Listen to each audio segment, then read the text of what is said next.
तो कैसे हैं आप लोग। आज मैं आईपीसी के बहुत ही इम्पोर्टेंट और लैंडमार्क केस को डिस्कस करने वाला हूं, जिसका नाम है K M Nanavati versus state of Maharashtra. ये जो केस है वो मुख्य रूप से एक्सेप्शन 1 टू सेक्शन 300 यानी कि सडन एंड ग्रेव प्रोवोकेशन पे बेस्ड है।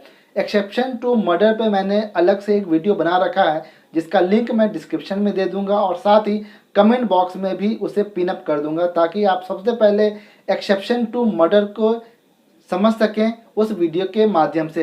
तो चलिए अब इस केस के फैक्ट, इशू और जजमेंट पे आते हैं। तो इस केस के फैक्ट लगभग वैसे ही हैं जैसा कि आपने रुस्तम मूवी में देखा है, बस थोड़ा सा प्लॉट चेंज है। इस केस में एक नेवी ऑफिसर होता है जिसका नाम है के.एन. नानावती और उसका एक फ्रेंड होता है आहूजा।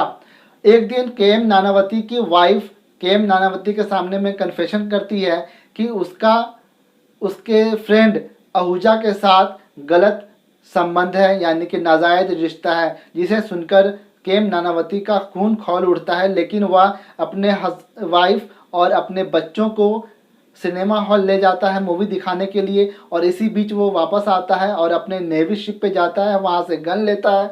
गन लेने के बाद आहूजा के घर पे जाता है और वो बोलता है आहूजा से कि अगर तुम्हारे और मेरी बीवी के बीच में कोई संबंध है तो तुम मुझसे शादी करो। लेकिन आहूजा कहता है कि क्या मैं हर उस औरत से शादी करूं जिससे मेरे शारीरिक संबंध है। ये सुनते ही के.एम. नानावती उसे शूट कर देता है, जिसकी वजह से स्पॉट डेथ हो जाती है आहूजा की।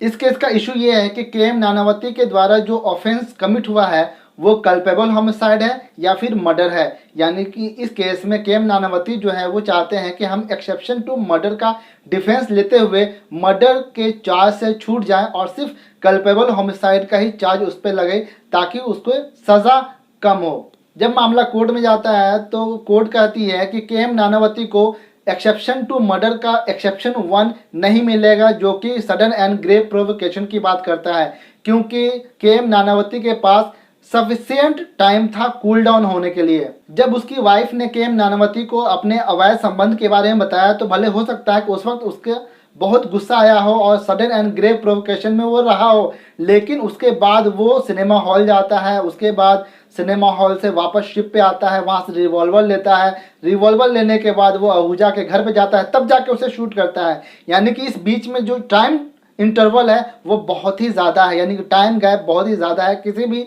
इंसान को कूल डाउन होने के लिए। इसलिए कोर्ट कहती है कि प्रेजेंट केस में सडन एंड ग्रेव प्रोवोकेशन का एक्सेप्शन के.एम. नानावती को नहीं मिल सकता है, और कोर्ट जो है के.एम. नानावती को आईपीसी के सेक्शन 302 के तहत, यानी कि मर्डर का चार्ज फ्रेम करते हुए आईपीसी के सेक्शन 302 के तहत पनिश करती है।